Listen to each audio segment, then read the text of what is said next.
নমস্কার বন্ধুরা, মাম্পিস কিচেনে আপনাদের সকলকে অনেক অনেক স্বাগত।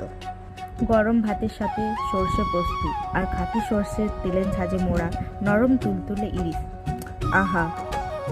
বাঙালি অথচ ইলিশ পাতুরি ভালোবাসেন না এমন মানুষ বোধহয় খুঁজে পাওয়া কঠিন।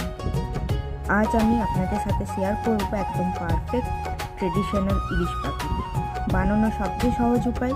ভিডিওটি পুরো দেখতে থাকুন, আশা করি আপনাদের ভীষণ ভালো লাগবে।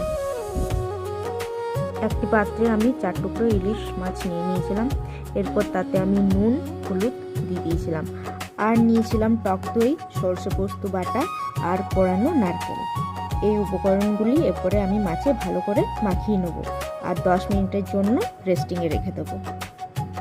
আচ্ছা, তো আমি সর্ষে বাটাতে নিয়েছিলাম 1 চামচ কালো সর্ষে, 2 চামচ সাদা সর্ষে আর 2 চামচ পোস্ত। আর আমি এতে লঙ্কাও দিয়েছিলাম। আপনারা যেরকম ঝাল খেতে পছন্দ করেন সেই অনুযায়ী লঙ্কা দেবেন। আমি এখানে 10টা মতন লঙ্কা বেটে নিয়েছিলাম। আর সর্ষে বাটার সময় আমি একটু নুন আর একটু তেল দিয়েছিলাম যাতে তেতো না হয়ে যায় সর্ষেটা। খেয়াল করবেন মাছটা যেন মশলাটা দিয়ে ভালো করে কোট করা হয়।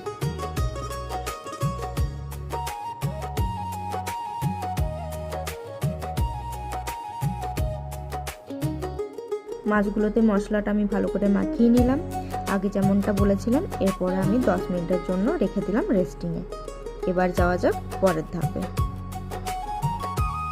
পাতুরি মুড়তে গেলে অনেক সময় কলা পাতা ফেটে যায়, তাই পাতাগুলো আগে ধুয়ে মুছে গ্যাসের আঁচে সামান্য সেঁকে নেব।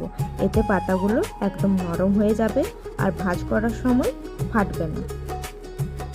কাপড় দিয়ে ভালো করে চিপে চিপে সেঁকে নেবেন পাতার 2 পিঠটা। আর কালারটা যখন একটু কালচে হয়ে আসবেন তখন জানবেন যে শেখা হয়ে গেছে, আর দেখবেন পাতাটাও নরম হয়ে গেছে।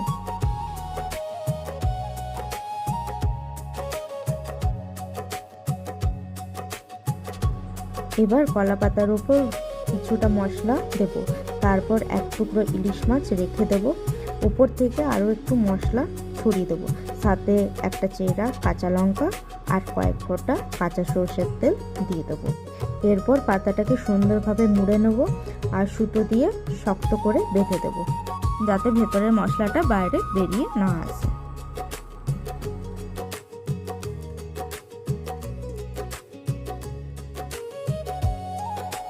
আচ্ছা, এখানে আমি আমার কর্তা মশাইয়ের একটু সাহায্য নিয়েছিলাম যাতে ও সুন্দর করে সুতোটা বেঁধে দেয়।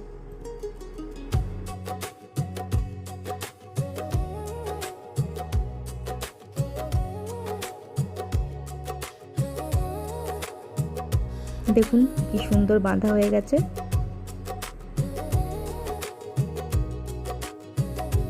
ব্যাস, আমার 4টে মাছই রেডি, মোড়া হয়ে গেছে।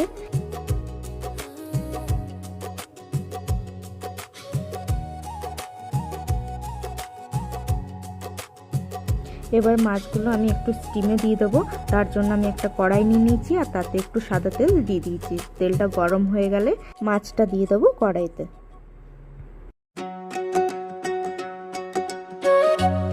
5 মিনিট ঢাকা দিয়ে আমি 2 পিঠটা ভালো করে সেঁকে নেব।